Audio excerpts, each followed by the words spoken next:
네, 안녕하세요. 사장님들의 든든한 마케팅 팀장 비즈니스 서포터입니다. 혹시 마케팅이 너무 잘 돼서 가게가 휘청거릴 수 있다는 이야기 들어보셨나요? 꿈에 부푼 이야기이긴 하지만 모두가 꿈꾸는 대박이 어떻게 우리 사장님들을 지치게 만드는지, 그리고 어떻게 준비된 대박을 맞이해야 되는지 제가 직접 겪은 사례를 통해 알려드리겠습니다. 모든 사장님들의 꿈은 손님들이 줄을 서고 주문 알림이 쉴 새 없이 울리는 거죠. 당연합니다. 하지만 준비되지 않은 성공은 축복이 아니라 오히려 과부의 시작입니다. 제 풀에 넘어지게 되는 가장 빠른 길이기도 한데요.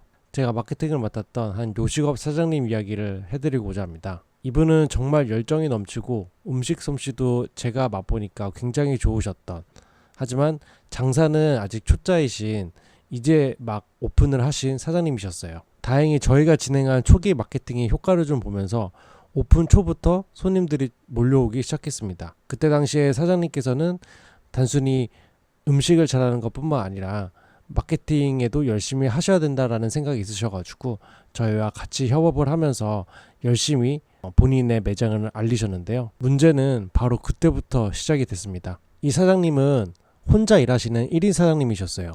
그래서 하루 12시간을 꼬박 주방에서 보내야 했습니다. 이건 그냥 바쁜 수준이 아니라 거의 중노동이었어요. 서빙이나 호울 정리는 아르바이트생이 돕는다고 해도 가게의 핵심인 음식 맛을 책임지는 건 오롯이 사장님 혼자만의 몫이었으니까요. 상황이 이렇다 보니까 어떤 문제가 생겼을까요?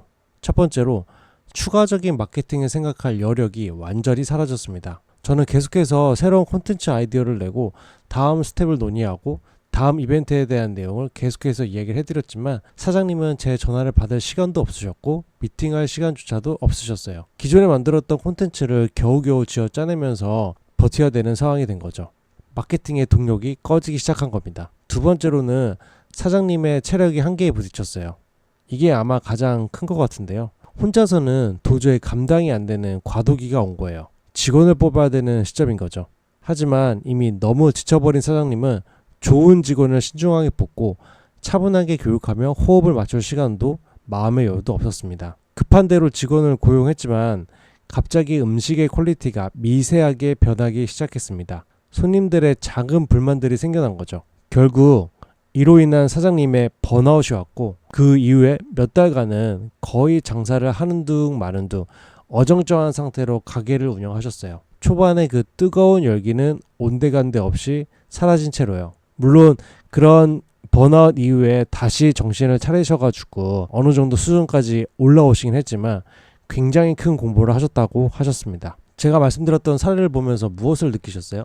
당연히 손님이 많이 오시면 너무 좋을 겁니다. 이 영상을 보시는 분들도 손님이 오는 것부터 먼저 돼야지 그 이유를 뭐하러 생각해? 라고 하시는 분들이 계실 거예요. 하지만 항상 최소 한두 달 후를 예측하고 미리 내부 시스템을 세팅해 놓지 않으면 반드시 과부하가 와서 모든 것이 무너집니다. 그럼 우리 사장님들은 어떻게 해야 될까요? 제가 이 사장님을 보면서 이 준비된 대박을 위한 세 가지 원칙을 한번 만들어 봤습니다. 첫 번째로는 성공 시나리오를 미리 그려보셔야 됩니다. 만약에 하루 매출이 지금의 2배가 되고 주분이 3배로 폭주한다면 몇 명의 인력이 더 필요하고 재료 수급은 문제가 없고 동선은 어떻게 짜야 효율적일지 구체적으로 시뮬레이션 해보는 겁니다. 내 매출이나 주문의 양이 어느 정도 이상 지나가기 전에 미리 준비를 해야 된다는 뜻인 거죠. 두 번째로 인력 채용 계획을 미리 한번 세워두셔야 됩니다. 물론 어렵습니다. 하지만 당장 뽑지는 않더라도 아르바이트 구인 사이트라든지 이런 곳에 미리 공고를 올려서 지원자 리스트를 확보해 두거나 주변에 함께 일할 만한 사람이 있는지 물색해 두는 것만으로도 큰 힘이 될 겁니다. 사람이 급할 때 급하게 뽑으면 반드시 탈이 나거든요.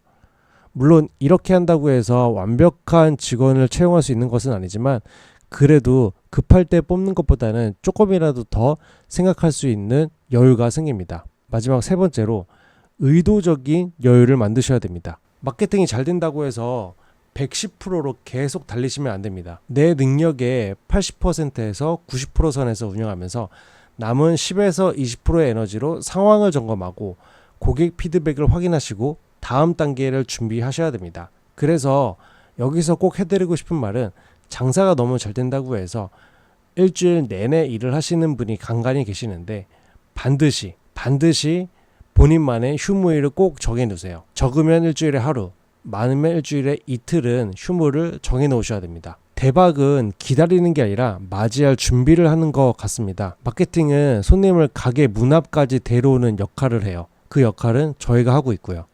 하지만 그 손님을 붙잡아서 단골로 만들고 사업을 지치지 않고 계속 성장할 수 있게 하는 것은 아마 바로 사장님들의 준비된 내부 시스템이지 않을까 싶습니다. 사장님들의 마케팅 팀장으로서 이런 내실까지 단단히 다질 수 있는 컨텐츠를 앞으로도 많이 고민을 해보도록 하겠습니다. 오늘 내용이 도움이 되셨다면 구독과 좋아요 부탁드리고요. 궁금한 점은 언제든지 댓글로 남겨주세요. 비즈니스 서포터였습니다. 감사합니다.